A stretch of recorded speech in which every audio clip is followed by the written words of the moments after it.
I say we start. Okay. Yeah. Yep. Okay, good afternoon, everyone. Unfortunately, Sean can't be here today. He's got some work commitments, so we're gonna jump in the chair sheet, trying to help out a little bit. So welcome and thank you for taking time out of your schedule to join us for the Economic Development Committee today. Hope everyone got a chance to look at the agenda, and we have a motion for to adopt the agenda as is, unless there's any changes, marks or updates. So we'll put a motion forward to accept. Thank you. Chief, thank you. Wendy, thank you. Second, all in favor? Opposed, if any, motion carried to accept the agenda on April 11th. We also have adoption of the minutes from our January 18 meeting. We had a pretty good conversation that day, so with a few things on the agenda. So if anyone has any changes or suggestions or updates, please let us know. Wendy? I'm just not noted as present, although I was there for 30 minutes, so I don't know how to handle that. You were actually if on it Zoom, was, correct, yeah. So I'll make a note of that. Thank you. Yeah, I can amend that. I don't think there's any timeline, is there actually? Yeah, You're it's right, I know you're tied up in other commitments, so no problem. So thank you for bringing that. So make that change on the minutes. Guys, someone put a motion forward to accept the minutes from January 18th, unless there's any changes. Yes. Okay, great. You, all in favor? Opposed of any, motion carried to accept the minutes. And then it's adding Wendy's name to the council president at that time. So on the agenda items today, we'll start off with the 2024 grant updates and the grant program. All right, I can go through some of the grants that we have applied for. It was brought to council near the end of February, but I wanted just to give just an explanation to the committee, just so that they're aware of kind of the grants. We haven't heard whether we've been successful with some of them, but just more of an information piece. So we applied for the RED grant, which is the Rural Economic Development Fund. And through that, we did the revitalization of St. Andrews Hall and the Standard Bank. So looking at some of the engineer drawings, the minor construction, as well as creating like a public Wi-Fi spot there, because some of the ideas that we may have, because we would have to move the buildings back in order to allow for those MTO setbacks, is if we wanted to create more of that little hub in that little spot, a Wi-Fi, public Wi-Fi spot would be a good place for it. As well as within that, we had the public engagement on kind of what the community would want to see at those two different buildings. So that's incorporated in that grant. So if we're successful, we'll start that engagement and then go forward from there. But we're just awaiting for those results. And that was submitted just before, I think it was like February 20th of this year. The next one is the tourism grant. And with the tourism one, the Tourism Growth Fund, we applied for it's a revitalization of Brecon Ballpark. So that was looking at kind of expanding the parking that we have there in order to allow for more of an efficient use of both the ball diamond, the Brecon market, creating kind of like either like a kiosk or an information area, public Wi-Fi, so creating it almost as like a destination for people to stop at. So as they're going through Brecon and they want to stop somewhere, having that space for them to go to, where they can then have that walkability to either Foodland or the LCBO or any of the other stores within the area. So that's what we applied for through that Tourism Growth Fund. And then the last one that applies to this committee as well would be the Housing Enabling Water Fund grant that Zach can speak about. Yeah, so this grant we brought to council last month. It's due in mid-April, so April 19th. We've almost got the application completed, and when we brought it to council, we had a few options for what project we were going to use for this funding to when we applied. And it was decided that the Rama Road would be looked at for adding water and sewer to that location to help development in that area.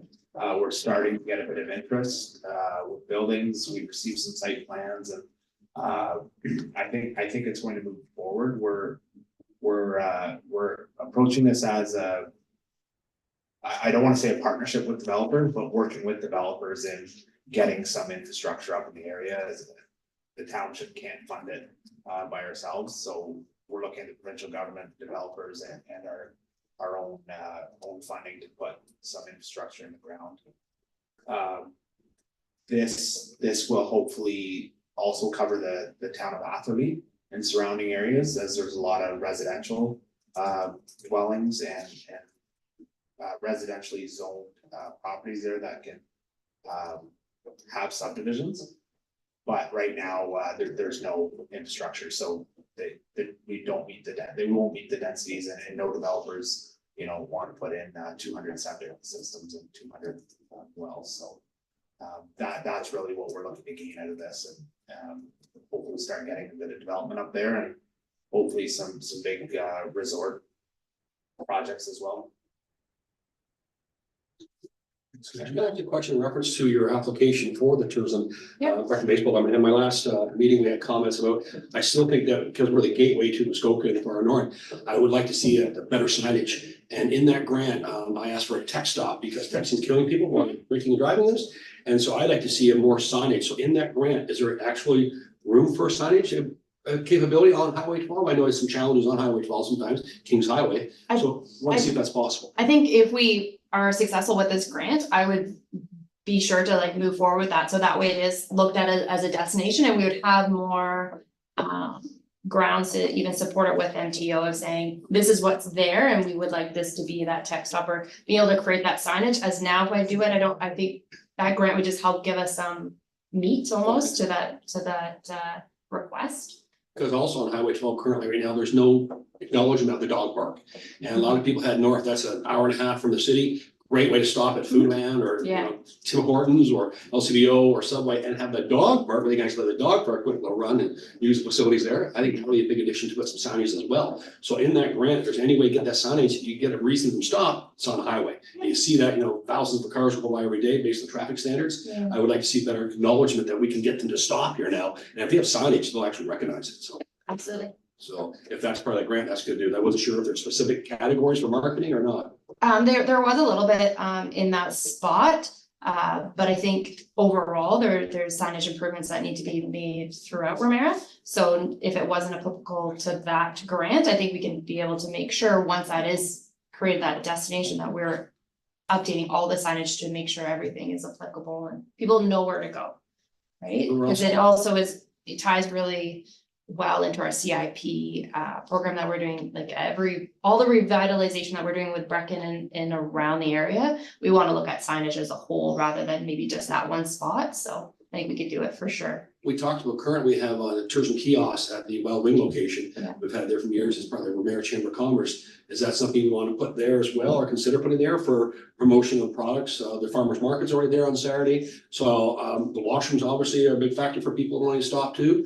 So I think the signage is so important to get people to acknowledge this is their stop on the way to the north. Yep. Come stop at Brecken and use our facilities and shop here as well. So hopefully we get it, so we can create that sign to say, hey, this is what you can utilize in this area. Is there a deadline? Because obviously, you know, spring's here now, summer's around the corner, so I didn't know if there's any way, you know, find out, we know by the end of May, end of April? We don't know. Okay, It doesn't, I it wasn't didn't sure. say like, we're gonna know by June 1st. It just, they'll let us know when they've made that decision. I didn't know if there's a way to be proactive, so like, Yeah. do we actually have a financial system or budget in place for 2024 for our economic meeting? Our economic development committee, we have a budget in place for that. A lot of it is going towards more of our CIP program. Okay. And what I think the committee can really do as we get their CIP going forward, as we look at our revitalization, looking at providing a report to council that outlines maybe the fees or the funds that we would like to support different projects for 2025. Right? So if signage is a big thing for this committee, and especially for the revitalization, then we can find that information out and present it to council, so it's in the 2025 budget. Is it possible we can get a copy for everyone here on the board? I think that's important, so we need to make decisions for the future. Yeah. Get a copy of the financial and then the budget, so we know what we can plan or what we can't plan to do. Because without it, doesn't give us a clear path on what direction we should take, Yeah, so. we could present if we that at get- the next committee Get meeting. that on the agenda so we can all realize and see what we can do. Yeah. Go ahead, Wendy.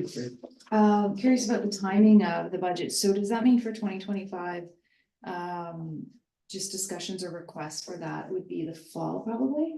Yeah, so I think I believe we brought it to this committee in August or September last year with the initial budget for comments, and then we submitted it for the October council I see. budget meetings. So around that time, but we'll take requests all year and include it in the budget when we bring the budget to this committee to review. Question about the grant you were mentioning. Yes, You mentioned 200 homes and then services for resorts. So does that proposal that you're talking about cover all of that? Like, so, sorry, the 200 homes, I was, the reason I was referencing that is, that's, for example, a number we can get on a subdivision up there without services. Whereas we can go way beyond that if we have, Wally would know better, but if we have servicing, it's double, maybe more homes in there. okay, But yes, the grant wouldn't cover, we're looking at a kind of a phased approach to the project. The grant is a maximum of 35 million. That being said, there's only 200 million allocated for small rural municipalities. So for us to, we're not hanging our hat on getting this 35 million, but as I talked with the ministers and some of the ministers' assistants, they spoke a lot about make sure you're submitting these projects because if we don't know the need, we can't go and ask for more funding down the road. So from what I kind of the rumors and what I've been told is this is the first part of this infrastructure funding, and there'll be more to come. So really, we want to get, this is our, the Rama Road's been one of our main focuses for a long time and nothing's ever happened, and it's a lot of it's to do with utilities. So I really want to put money towards that project and at least get it off the ground and also show developers coming in the area that, we're putting some skin in the game as well to get the utilities there. yeah, I think it would be great.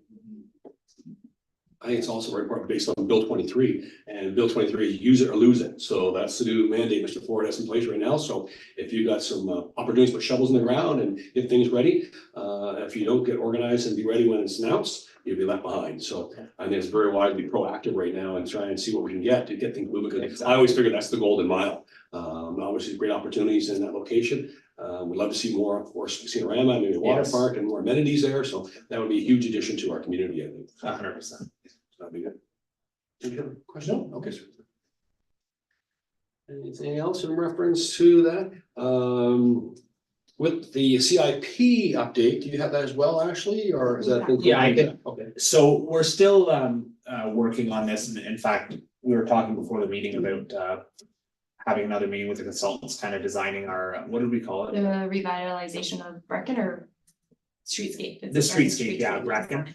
Because we want, when we're putting this program out to businesses in the area, we want to make sure there's some type of design criteria, or at least some type of similar look that we're going for. So we're not, and also, so this brings me to the next point is I'm wanting this committee, and I'll get your guys' thoughts to get the applications from the CIP, the businesses that are applying for the CIP funding, and have this committee decide, what projects are in line with what the look we're going for in Brecken, and if it meets kind of the criteria we're going to set out in this CIP. You guys will get a chance to see a CIP before we finalize it, so that the design criteria kind of makes sense, and then we'll send it to council for approval. So I guess I'm looking for feedback on that, on you guys reviewing those applications and what you guys think. I think, we'll have to be careful because there's obviously some business owners on this committee, so there'll be some conflicts that we'll have to address as we get those applications, but that's kind of our plan. That's why I wanted to bring the CIP update on this agenda as well, to get your thoughts on that. When you thought, I mean, also going to. Oh, that's okay. What's timing a lot? Are you thinking like So this summer or? Yeah, I'm hoping it gets out this summer. It'll probably be end of the summer. But I'm hoping that we have it sooner than later to push it. When? When you say push out, do you mean applications for? So first the actual CIP and then applications later in the summer. I would like to start applications. I've already had businesses approaching me saying like, when is this coming? Because they're looking for it. So I do want to get moving. Are there any other, so when the CIP as a whole, is streetscape the only focus, or is there gonna be, I should probably know this because I know that there was a bunch of information in the last meeting. Yeah, no problem. I didn't review it right before the meeting, but I'm just really high level. There's streetscape focus. Are there any other things that are gonna be focused on? So our thought is this, we'll start with the streetscape. That's where we wanted to start, and then as we see, I wanted to get an idea of what applications we were gonna look at and what was gonna come in, and then we can relook at the CIP to expand. But my thinking was, this will be our first rollout of it. We'll see the applications for streetscape, and we'll keep the amounts relatively small. And then we'll move forward to see like, what are the businesses actually looking for? What are they applying for? What are we missing? What are we not hitting with the CIP? And I think that's kind of where, we'll start. So then do like an official amendment to the CIP. And then just. Exactly. And maybe, maybe we don't have to, maybe streetscape is what these businesses are on. I think that's a lot of the updating that's needed from our discussions. And we'll go from there once we get the applications in.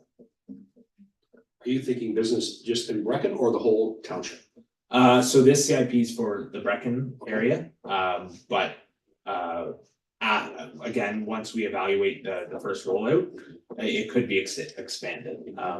We've seen some pretty interesting ones where were they nursing homes specific, Waleed, that we looked at, Ashley? Yeah. For CIP, it's for different townships, yeah, so they're specific to nursing homes, or there was It was a lot about housing, and I think it was Bradford, West Gwillimbury that was looking at housing. And yes, that was it, affordable, so they had one specific to affordable housing. So, those are other things we might look at in the future, or expanded areas, but right now, we're just gonna focus on the Brecken, as our first role. As part of the criteria, you must have municipal services, on the Places to Grow Act, you must have water and sewer, is that kind of part of the mandate because we have that location in Brecken right now? You know what, I don't, that's nothing that ever came up. Yeah, I think just because Brecken already has some business base, it already has the intersection, it has already the community around it and the servicing. Okay. It's kind of an easier one to start with. Also, like you said, like as the gateway to the north, it just starts here, and then as we grow afterly, we want to really plan that growth sustainably. And it's not really shaped until the service gets there. Correct. So it'd be a little bit premature for the afterly area. Have we had a recent traffic count? Because that'll help dictate what we've been doing. Obviously, COVID was a completely different rule from back then, and now we're back up and running. We should be. So I'm just wondering, is there a recent traffic count? We can actually take some of that information criteria and plug it into the CIP as well. There's a traffic count that was done in not a high season, but they extrapolated based on previous data. Okay. And passenger trips are looking between 7,000 and 20,000 per day, depending on the season. Through Highway 12. Yes. Isn't that unbelievable? That from my signage point, let's get some signage out there. Let's say, hey, we're open for business. Let's come in, visit our businesses, come stop at our doors. Or a good stop over an hour and a half out of Toronto. If you're heading up North Bay, it's another hour and a half farther up north. So let's get some signage out there. That's why I want to see how quickly we can get that out there and through the message. We have through the Chamber of Commerce a sign, obviously promoting our car show and things like that. But if there's anything else we can do to help promote the business in the area, let us know, because we got to get that message out. I think it's very important, especially with summer around the corner. Right? So, Yeah. Go ahead, Wendy. So the CIP process, so I know I was just, involved a little bit in the city of Aurelia's, but if I'm not mistaken, the approval process for the CIP itself has to come from the province. Is that Yes. correct? And so I was curious to know if there is some consideration for like future investment. So are you looking to grow the plan eventually so that it's not focused on just current businesses, but opportunities to expand business in the Brecken area? You know what, I don't know if that's something we've even really discussed, but yeah, I think that's a And, fantastic idea. One of the other things we did have was the vacant building conversion or an expansion grant was part of also the Yes. CIP, looking at some of our vacant buildings as well, like just to try and get people Yeah, that's a good. or businesses within it, Yeah, because there was a few buildings that caught our eye on the main street. That Yeah, so that was Could in there. use that. part of it. Yeah, expansion is, I think, a big something that a lot of our businesses, especially in Market, are thinking, and like, how do they expand appropriately and right to the right area? So I think in the future. Yeah. Is the Standard Bank and the St. Andrews Hall, is that part of the CIP or is that different? It's not, I mean, they're municipally owned, so, Oh, yeah, oh, they won't be eligible. like I, Yeah. yeah, I think you were. One of that last thing, I think you mentioned public input for what they could be used for, that's Yeah, so that was part of that, the RED grant, so Oh, part of okay. that funding, especially for the public consultation is within that, so we were going to do it, but then, it does work really well within that grant. So whether we're approved for it or not, we will move ahead, but if we're approved, we'll wait for that funding in order to make sure we have the, we get the input that we need from the local residents. I think Bert raises a good point. We also have business in the Brecken Industrial Park. And obviously I see more business start there as well. We have some good signage. We recently spoke to Jacob about that. What can we do to spruce that location up? We've talked in different conversations with different people parties. What can we do to spruce that up? Because you're waiting for the train, you're slowing down as you come into our community. What can we do to actually, make that more, I guess, sight lines available so you can actually read it both directions, north or south, and promote the business that are already here as well. Yeah, so that's part of our streetscape design, is looking at all of that, right? How can we better make this community something where people want to stop and there's appropriate parking? Because right now, where do you park? Like, yes, you could park at the Ball Diamond, but if it's busy with maybe an event going on, is there any other public parking to make it adequate for someone to go from business to business so that they're not parking at a Foodland and then spending time going to all these different places, that there's that public parking available? Could you use the parking lot here maybe, if it's a weekend type thing? Yep, so that would be part of the streetscape, Yeah. is how we move forward with that, and then we'll bring it to the economic development committee to really look at it. Okay, is there any other advantages as we move forward in implementing that plan? So about the traffic count is very clear. Obviously Friday, Saturday, Sunday is the busiest time on Highway 12, right? So Yep, north and south, so. yep, and the roundabout's not there, or people slow down, and Correct. so there's lots of things to look at. The train slows them down sometimes, Yeah. so you have a captive audience at your door sometimes, right? So Right. let's get the message out there, say, hey, we're open for business, so Absolutely. that would be a good thing, thanks. So any other comments on that at all, from anyone else, any feedback? So again, timing, you're still thinking a couple months away, like? Yeah, we've been kind of held up because we've been working on this grant and a few other projects, so we haven't got back to the CIP, but we are actively working on it, so we're gonna hopefully meet with the consultants next week to get everything finalized for the streetscape work. Okay. And then we'll work on rolling it out to council and this committee. Right, yeah, again, time is of essence, right? Yeah, So, yes. Always the way, of course, so, any, trail up projects, updates? Yeah, so I thought from like more of that tourism perspective, or just sometimes I know the economic development committee always likes to know kind of different things that are happening. So there are two big trails projects that coming up this year. So we have our trail that goes from Atherley all the way to the casino. And then the next set of construction is the casino up to Airport Road. So that is set to be completed this year. So I can let the committee know when that is done, which is just great for any of those individuals in the community. Just being able to get on a trail and just go through it. Another piece, so on Orkney Beach, it goes from Fountain, I think it's Fountain Drive to Orkney Beach. There's a piece of land there that the township now has ownership of. So before our cycling route goes all the way up over Highway 12, back over Highway 12 and in the Atherley area, we'll be able to move that cycling route through Orkney Beach. So you're getting off of Highway 12 in that area altogether, which is great, because then we can now go from Atherley to just south of Lagoon City without ever going on Highway 12, which is a big perk. And then last year we finished a part of our project. So in Lagoon City on Side Road 15 off of Concession Road 7, we developed part of the trail. So the last little development of trail, which would get all of our cycling routes and other trails off of Highway 12, is just creating that boardwalk. So all the rest of that trail is completed, other than I think it's like 300 meters left to be completed. And then we have, which will help with the whole trail around Lake Simcoe. So that's a good thing to look forward to. It just helps with that active transportation in between communities, especially from Lagoon City here to Brecken, there's a trail, and then going through all the different other communities around. I think recently in the Simcoe County tourism program, were you successful in your grants for the trails? Yes, so we applied for one this year, which was gates at that new trail, as well as updating the signage now that we have that cycling route is off Highway 12 and we need to update it. So yes, we were just successful. We just found out Monday or Tuesday, whenever the media release went out, and then later we got our congratulations, you got it. So And what's the plan for what? You're looking at benches, improving the trails? That one is just for gates and Strictly that, okay. signage, yeah, just for those two things. Those are the things that we just needed at this time. Okay. So they have applied for benches and whatnot in previous years, so this year was just on a gate, because gates can be quite expensive, as well as the updated signage.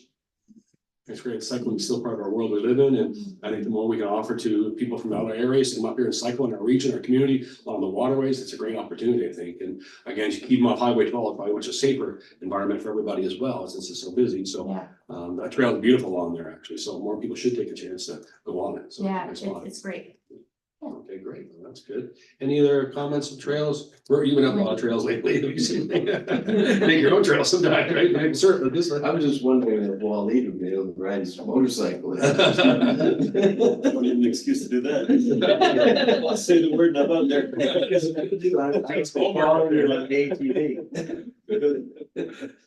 Very good. Wendy just has- Just, Sorry, go ahead. yeah, just a quick comment. I think Tourism Simcoe County and probably OLC still do trail maps and stuff. Yeah, so they have, so Tourism Simcoe County actually did the mapping of our trails. So they Oh, rode a okay. bike and did all of the, Oh, good. no, I wanna say it's like GIS, but you just plug it into your phone and it tells you where to go. So they're just gonna update it this year once we move it off of Highway 12. So it's great that way, and they have all the updated information. So you could download the app now, actually? Yeah, so you download, so you can go to our website and you can click on the link, and so if you're doing it on your phone, it will tell you through your mapping, like your mapping app, it'll tell you where to go, and you can put it up on your site, like your bike. I don't do it, but I know cyclists in our trail do it, and it tells you kind of where to go, which is great. And it tells you different amenities, so we have Lovely Day Park, so if someone wants us to stop at a playground, there's a repair station there, we have bike racks, and it tells you as you go through different things. So as businesses come up around that cycling route, we can put the different amenities on there where people can stop. Are you in control of actually making updates if you want to make an update or a change of trail or an update of a trail? So the mapping that they did, it was through Simcoe County, so they came in and did that for us, so then we would just have to update it and let them know. But a lot of times with your mapping, it comes up kind of what is in that area. Just like if you're driving on Google Maps, you wanna know a restaurant, you can click that and it'll let you know. Modern technology is finest. That's a good thing, right? Yeah, it's great, yeah. Any other comments with trails at all? Okay, so moving on to planning update. So I've invited Waleed to speak to the planning update if nobody, I think everybody knows Waleed, I'm not sure. He's our director of building and planning. So he's gonna kind of give us an update of what projects are going on in the township and what we should all be really excited about and. So we'll kind of start at the top with the official plan so that we're really close to having an official plan done. We were waiting on some announcements from the province to solidify some of the things they talked about last year. They made announcements yesterday that undid half of the stuff, which was good because some of the stuff we were waiting to incorporate, so that's kind of off.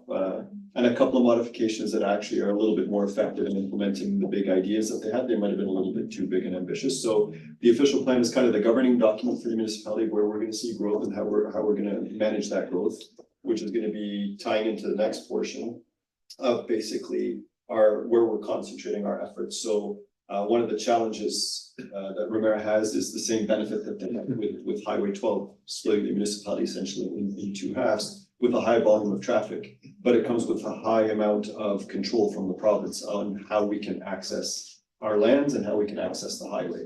So part of the official plan document was to do traffic studies and analysis to see how we could manage that to be benefit while aligning with the ministry's requirements. So one of the things we have done in the official plan is we're finding alternative routes for people to get in and around Atherley without actually disturbing the flow of the highway. So that's one thing. So people that want to pass through can pass through. People that want to live can live and access through controlled areas.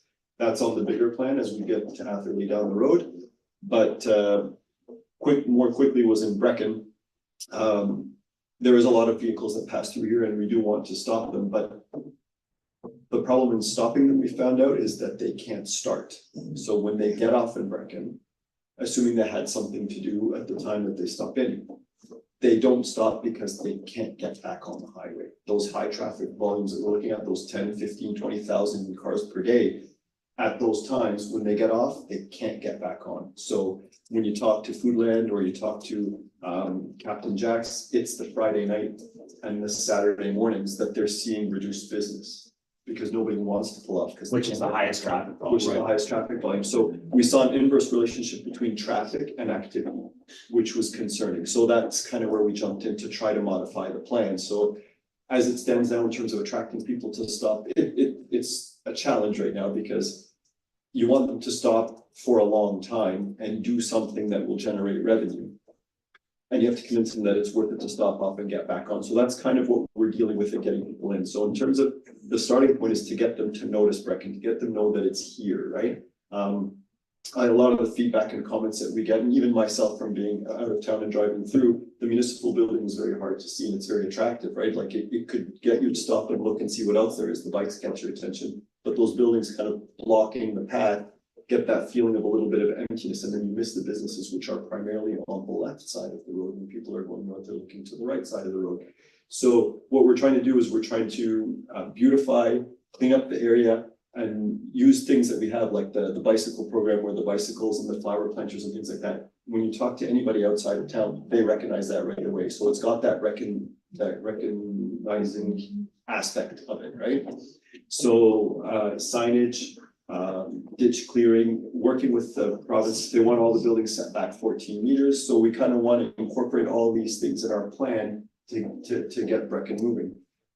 Same thing, the dog park. If people are stopped in the dog park, what's the walkability for the dog park? Where can you walk to from the dog park? We'd like to see some connections, maybe if you can get to the Tim Hortons from the back or something that way to link that whole area where the businesses are. We were talking at some point maybe about car charging or something like that to keep people having something to do in the area and then spin off businesses. So these are kind of things that we're working on a planning policy. We've got some concept plans that we'll be working with our program where they're doing the CIP drawings through the consultant that's doing that to, again, put larger signage to let people remember, okay, this is Brecon, this is an actual area that we'll be developing. The industrial lands, we're going after some good basically developers, I guess, to put up units that can attract. There's nobody right now that wants to come and do a large business. But if we can get those industrial condos, for example, that put in individual use, so that you kitchen cabinet maker or, you know, a small flooring repair, flooring, things like that, they can come in those units. And those are the businesses where you start off to spin off larger businesses. So we do have an application for a pre-consultation now, and they've allowed us to share that with you.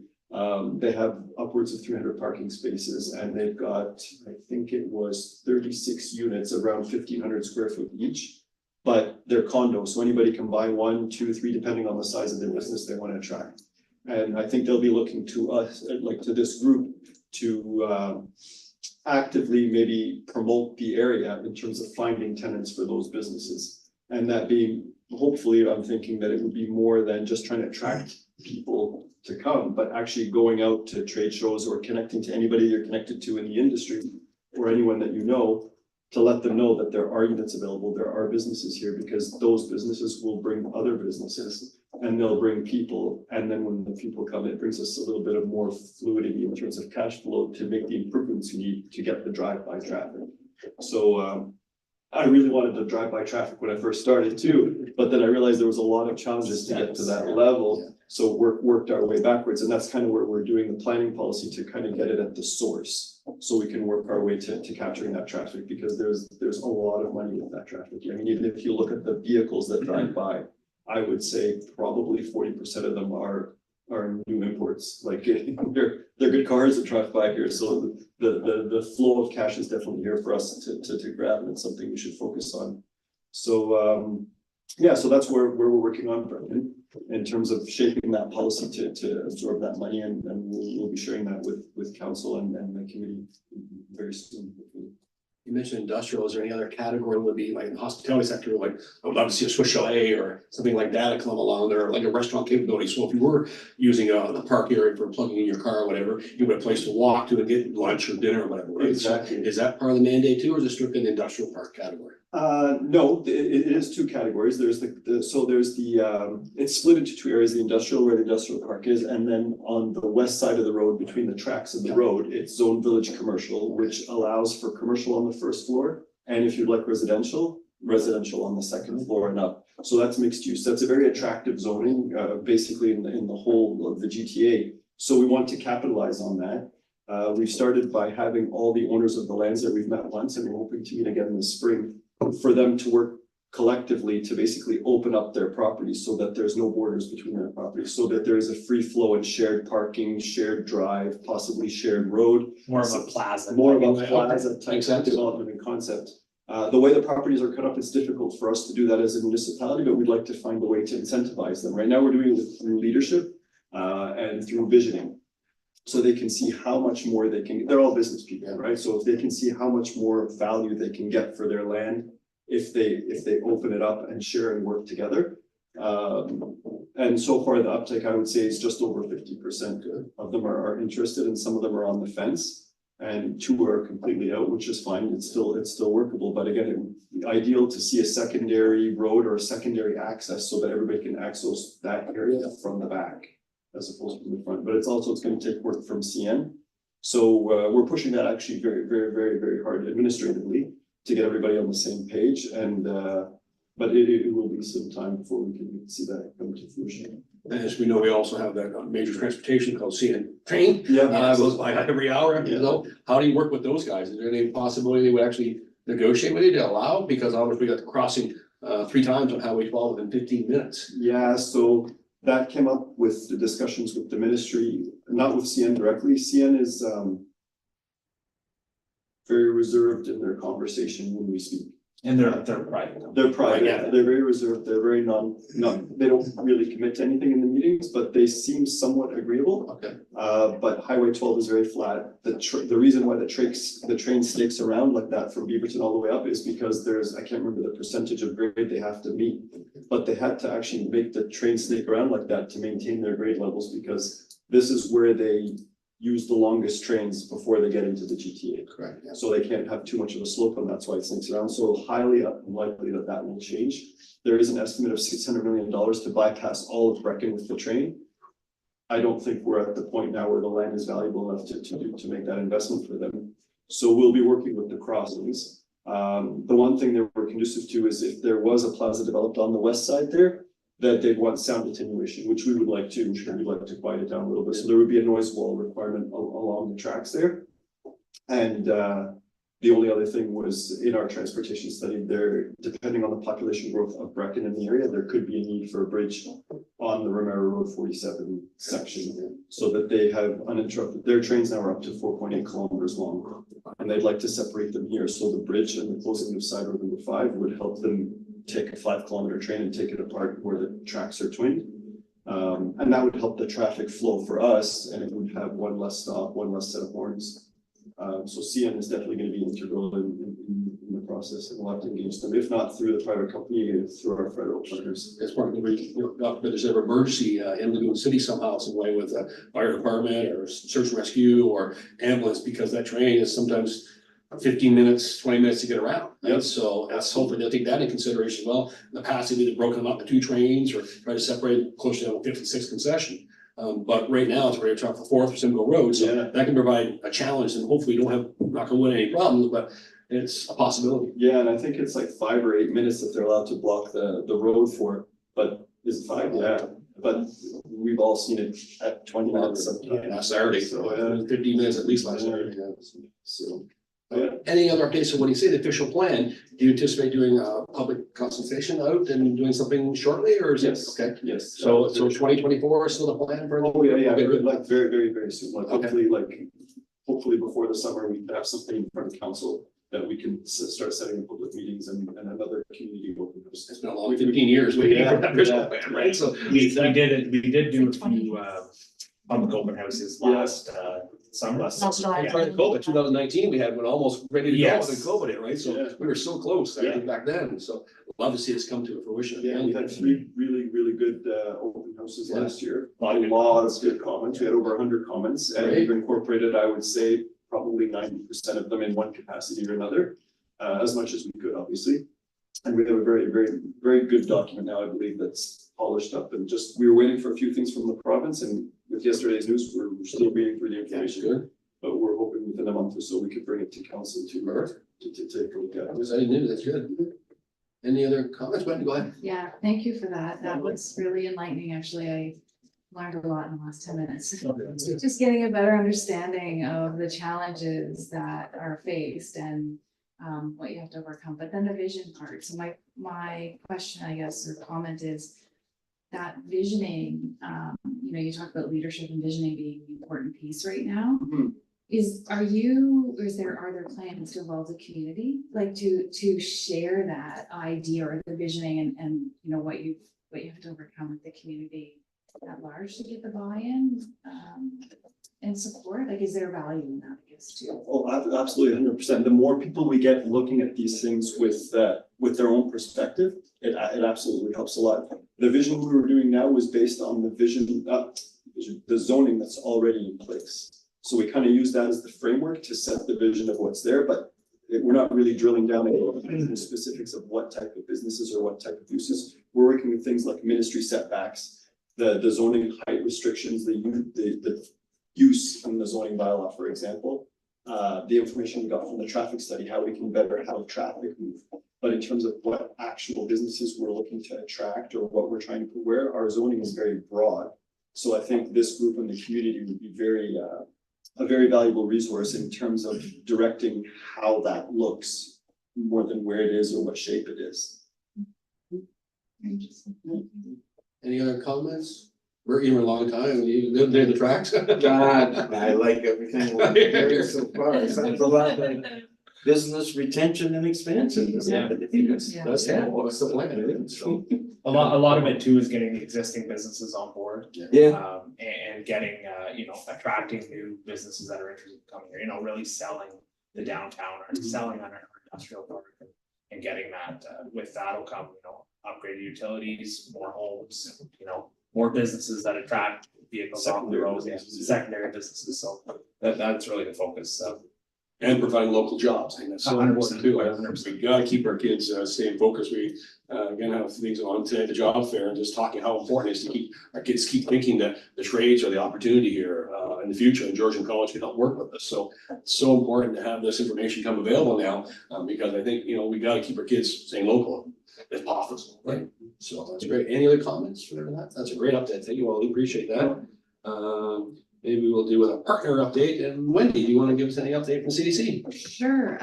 So we're busy. It feels like we're always busy. It depends on, there's always different things you can focus on, I suppose. The loans aspect of what we're doing, I did write down some numbers, it has been very busy this past year, I will say. We've just crossed over fiscal year end and we had 32 applications approved at 1.75 million.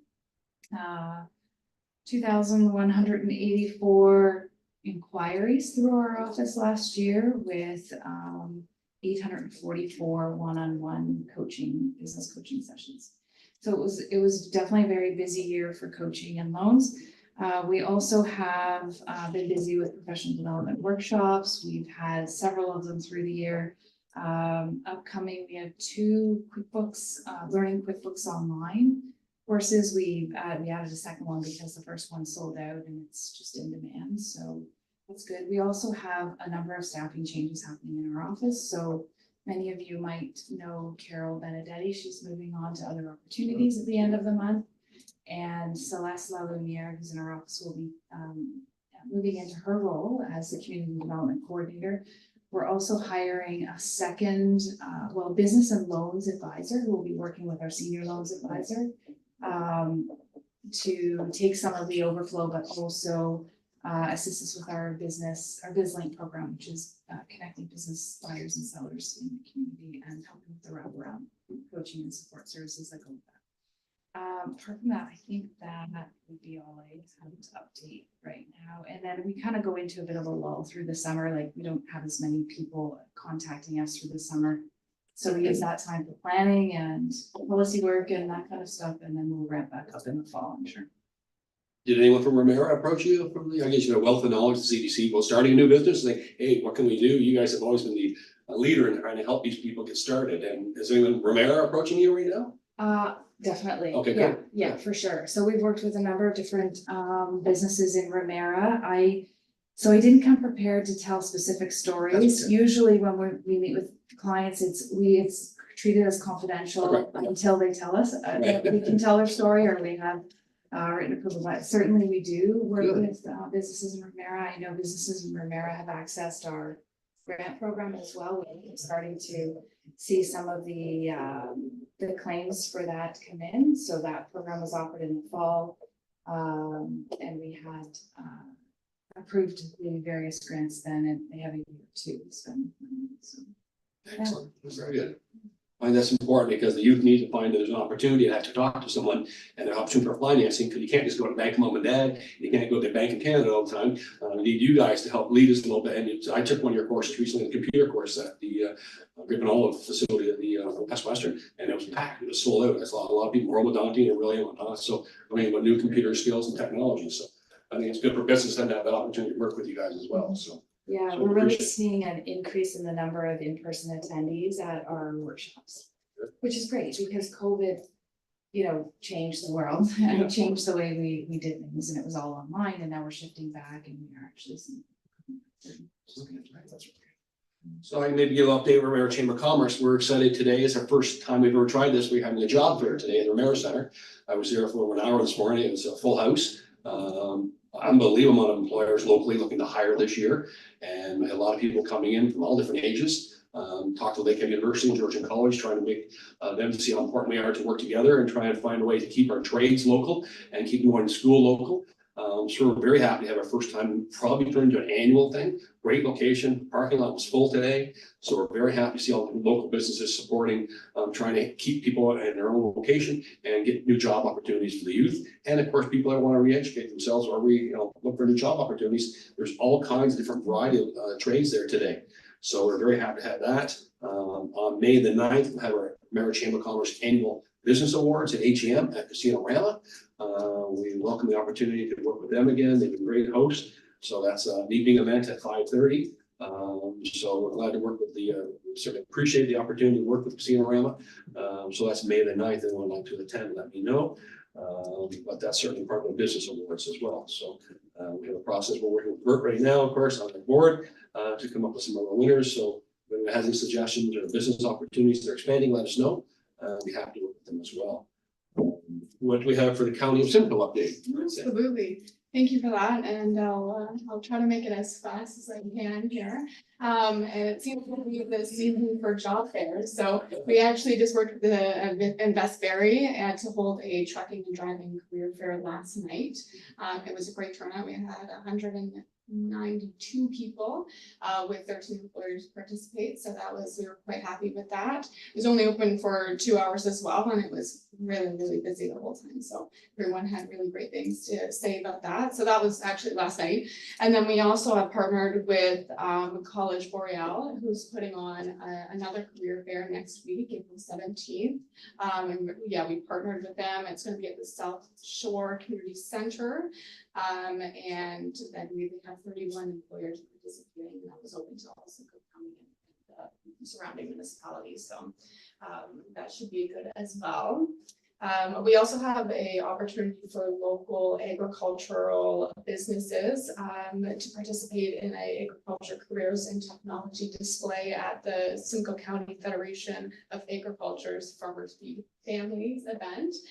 That is happening June 7th at the ESA Agriplex. And it's open to the public and will include animal and displays.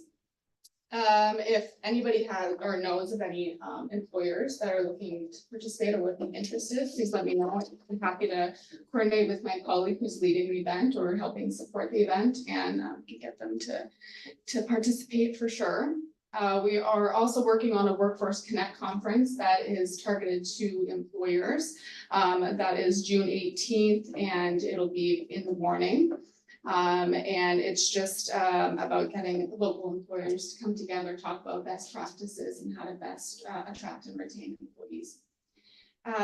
We also are working with the Public and Catholic School Board to help organize the the Trades Expo.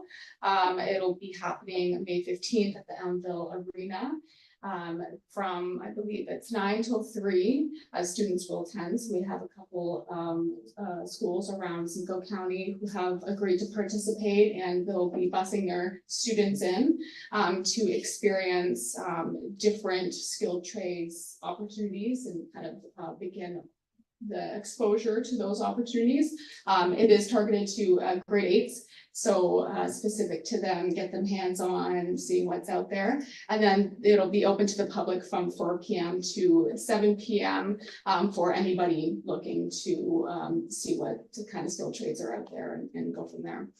I believe last year, or 2019 was the last year that it was actually in person, and the other times was online, but they had 40 employers participate, and we're currently in the process of getting employers to come on and stuff. So no final numbers yet, but it's looking good so far. So yeah, that is May 15th.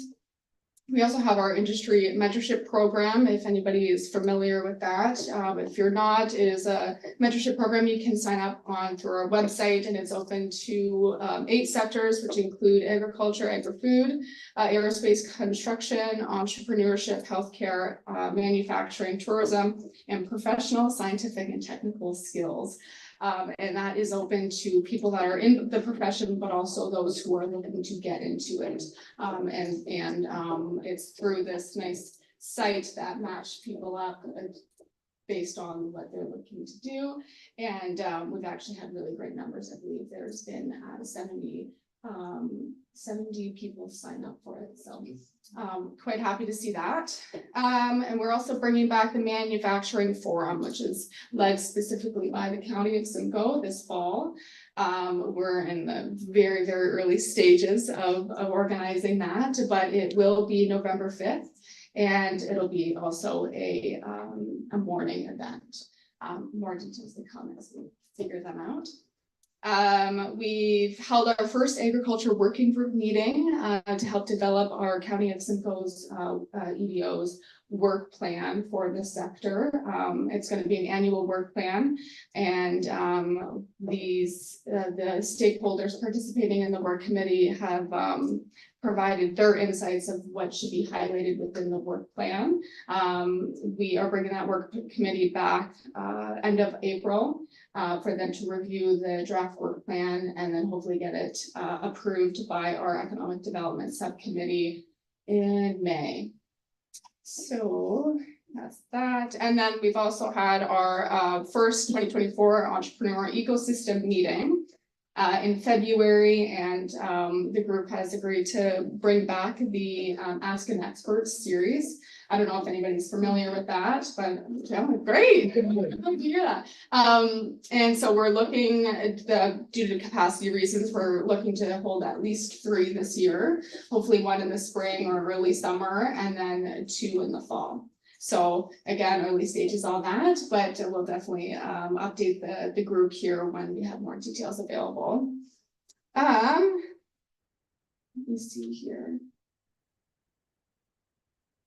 I'd say and you know what, the last thing I wanted to bring up is that we are on the planning committee for a EDCO regional event happening in Midland. And that is open to anyone interested in economic development, and it'll be a great event. That is a keynote, or Chief Ted Williams is a keynote speaker, and we have the Midland Cultural Alliance speaking, as well as City of Barrie talking about MAT tax. The municipal accommodation tax, and we'll have a presentation from Invest Ontario talking about how to make your community better, or how to make your community investment ready, and then also a panel talking about business resources and how to best leverage local organizations that help businesses. So that is May 7th.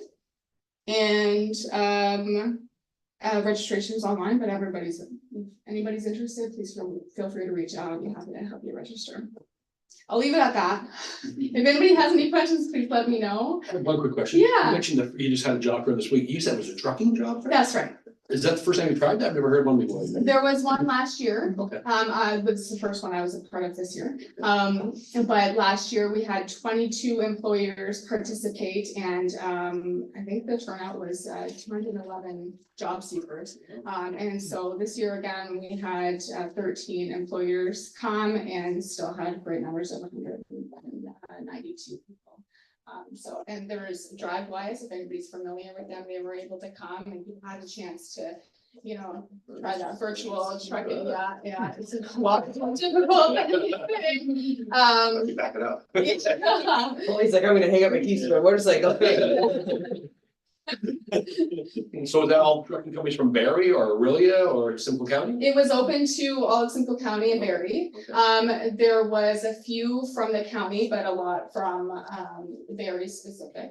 But everyone was welcome throughout the county to participate, so, yeah. That's good updates. Thank you. Appreciate it. Very Great. good.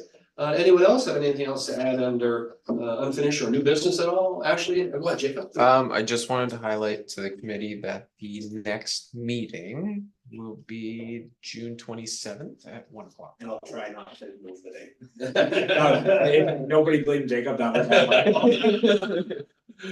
Actually, anything else to add for any new business at all? Wendy, you have anything else? No. Keith? No. No, I think that was it. Bert, tell us, make us our How could we handle any more? What updates? Jacob, anything else? No, it's Nothing else, a. Simcoe County? Well, thank you for bringing that up to date. Thank you for everyone attending. Today is almost 2 o'clock. Motion put forward to have an adjournment. And thank you. Keith, thank you. Bert. All in favor? Opposed, if any? Motion carried. 2 o'clock. We're done. Thank you very much. Thank you. Yeah.